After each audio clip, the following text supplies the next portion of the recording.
एक बार फिर से स्वागत है हमारे YouTube चैनल हिंदी ब्रह्मांड में। यह बात तो हम सब जानते हैं कि कर्ण कवच और कुंडल के साथ पैदा हुआ था, लेकिन कर्ण को यह बात बचपन से नहीं पता थी। जैसे कि हमने पिछले वीडियो में आपको यह बताया कि कर्ण के कुंडल चमकते हैं, यह बात कर्ण को भी नहीं पता थी। वह गंगा नदी के तट पर रात्रि काल में जाकर गंगा नदी के जल की परछाई में अपने चमकते हुए कुंडलों को देखा। तब पहली बार कर्ण को यह ज्ञात हुआ कि उसके कुंडल चमकते हैं। वैसे ही कर्ण को यह भी नहीं पता था कि वह एक कवच के साथ पैदा हुआ है।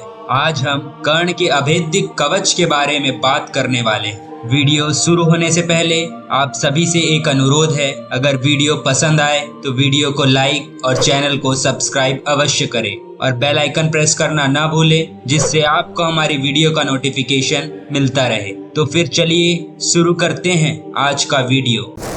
पौराणिक कथाओं के अनुसार बचपन में जब कर्ण और नगर के सभी बालक इकट्ठे होकर पठार में खेल रहे थे, उसी समय पास में चढ़ते हुए जानवरों में से एक विशालकाय सांड उनके शोरगुल से झुंड से बिदक गया और अपनी झब्बेदार पूंछ एकदम ऊंची खड़ी कर ली और आवाज जिस ओर से आ रही थी उस ओर कान लगाए और फुंकारते हुए नथुने फुलाए और हुंकारते हुए वह कान उठाकर सीधा कर्ण की ओर दौड़ा। सांड का ऐसा रूप देखकर सभी खेलते हुए बालक इधर उधर जान बचाकर भागने लगे। सब क्षण भर में 9-2-11 हो गए, लेकिन कर्ण पास की चट्टान में जाकर तन कर खड़ा हो गया।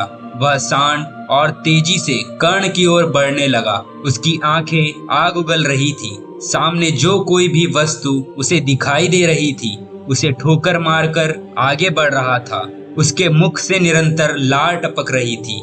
वह चट्टान के सम्मुख आते ही वह क्षण भर रुका और अगले पैर के खुरों से उसने खर खर मिट्टी खोदी और सींग गड़ाकर एकदम से उछला।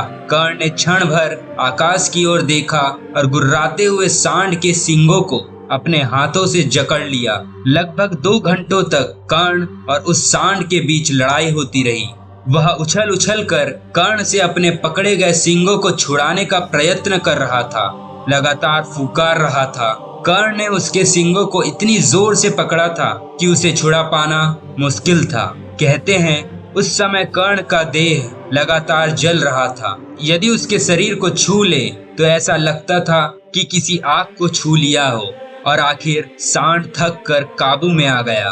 2 घंटे तक जंगली पशु से जूझते रहने पर भी कर्ण के शरीर पर कोई खरोच तक नहीं आई। कर्ण को यह समझ नहीं आ रहा था कि इतनी देर लड़ाई के पश्चात भी उसके शरीर में एक खरोच कैसे नहीं आई थी। कर्ण को समझ ही नहीं आ रहा था कि उसके साथ क्या हो रहा है। कर्ण झटपट उठा और पर्णकुटी में गया।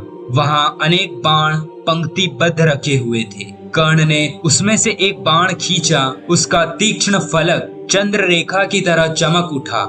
कर्ण ने उस बाण को सर से ऊंचा उठाया और उस तीक्ष्ण बाण की नोक को ठीक पैर के पंजे पर आए ऐसा उसने बाण को छोड़ दिया। वह बाण तो पैरों के पंजों पर आकर लगी, लेकिन कर्ण को केवल यह महसूस हुआ कि कोई घास का तिनका चुभा हो। कर्ण को ऐसा लगा कि उससे बाण को छोड़ने में भूल हो गई होगी, इसीलिए उसने यह प्रयास कई बार किया, लेकिन एक बार भी उसकी नोक कर्ण के पैर में घुस नहीं पाई। कर्ण ने जब अपने पैर को गौर से देखा तो वहां छोटा सा तक घाव नहीं था।